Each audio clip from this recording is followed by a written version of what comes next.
Oh, we have Glads. This Frizzle is it's a peachy coral color, absolutely gorgeous. Hi flower friends, it's Nicole from Flower Hill Farm, and I just wanted to pop on here quick because last year I promised you guys I was gonna partner with my buddy Jake, he's one of my wholesale suppliers, to offer you guys a Frizzle Gladiolus sale. And guys, these Frizzles, I grew them for the first time last year.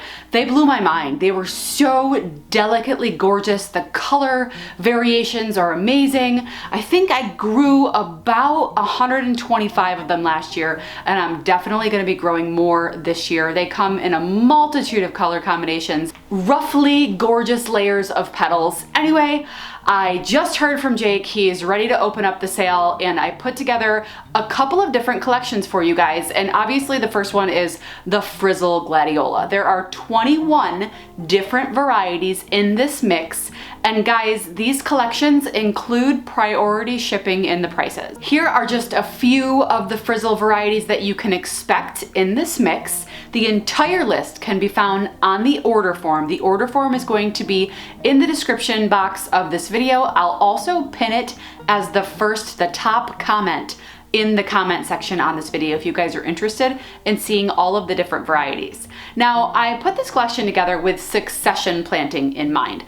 I succession plant my glads, which means I plant the first glads, and then a week later I plant another grouping of glads, and then a week later I plant another grouping of glads, so that I'm harvesting glads during an extended period of time during my season. So I asked Jake to put together a summer gladiolus collection and a fall gladiolus collection in addition to the Frizzle. So there's the Frizzle collection, which includes all of the Frizzles, and then there's the summer collection, and this one includes light pinks, creams, whites, greens, the pastels, the summer colors. Here are a few of those varieties, and I think this collection actually includes 23 different varieties of possibilities that you will get in this mix.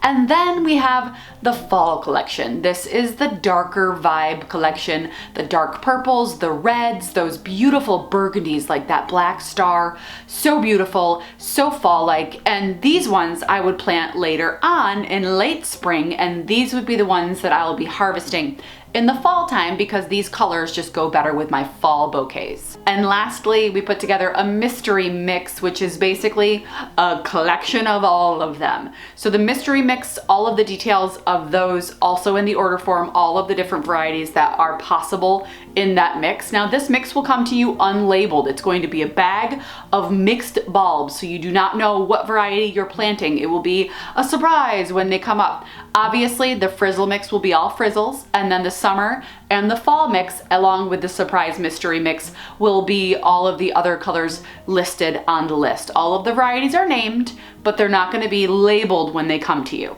I am so excited to plant more of these Frizzles. My customers really love them. I'm probably gonna go ahead and get 500 of the Frizzles personally for me from Jake because they were just huge hits last year. They were actually one of the biggest draws at the farmer's market. I had 5-gallon buckets loaded with gladiolas, and everyone would comment on especially the frizzled ones. They're just very eye-catching and really beautiful to look at. A few more details about the sale. This sale will close abruptly. Jake will send me a message and say, cut it, and I will remove all of the links to the sale because when his inventory gets low, and we just close the sale.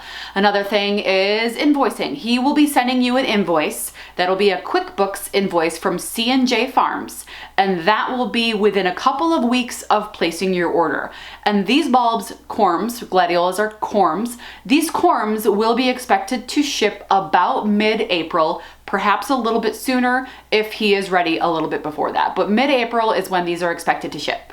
Again, all of these details are on the order form. And guys, be careful when you're placing your order because some of the parts where you need to fill out information can be a little easy to miss. So there'll be a photo of a glad. I'll pull up some video of it here. There'll be a photo of a glad and it'll ask you to put your name, and then you scroll down, there'll be another photo, and on the top it'll say address, mailing address, state, zip code, all of those details. Make sure you don't skip any of that information, because if your order is incomplete, say it's got your name and your street address, but not your state, that will be a voided order. So make sure you're filling out all of the information on the order form.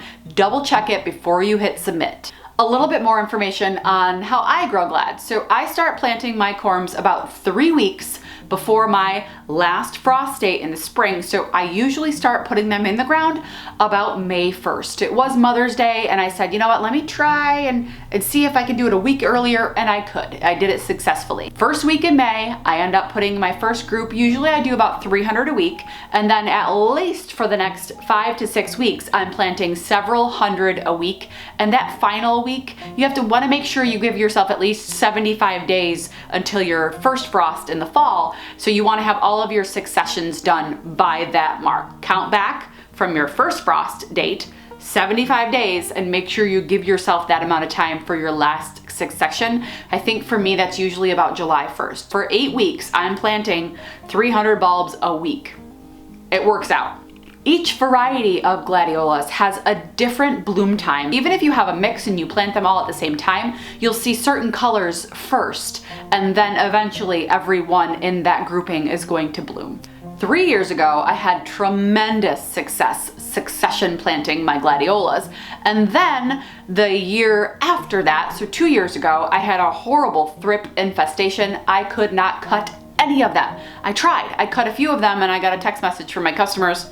Yeah, Nicole, it's thrippy. Thrips are the worst. I had a thrips infestation that year, and so I decided, all right, let me move them. Let me see if I can trick the thrips. I moved my Gladiolus patch about 500-600 feet away, and then last year I had amazing success with my Gladiolus. I had no bug infestation on them whatsoever. This year I'll move them again, probably 200-300 feet away from where they grew this past season.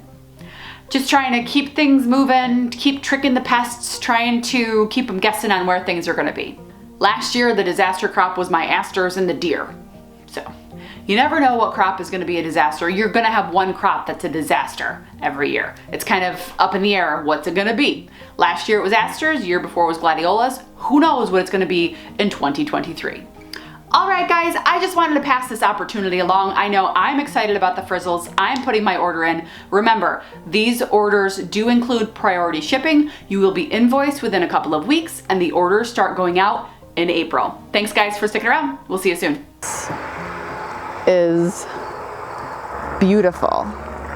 It is, but I really want to put just a little bit of color in it. No. She says no. Here comes the bride. Beautifully frizzly and so unique and so beautiful, and like I said, they come in different colors. Stay tuned. This spring, probably February, we'll be doing a sale on these so you guys can get your hands on some of these corms.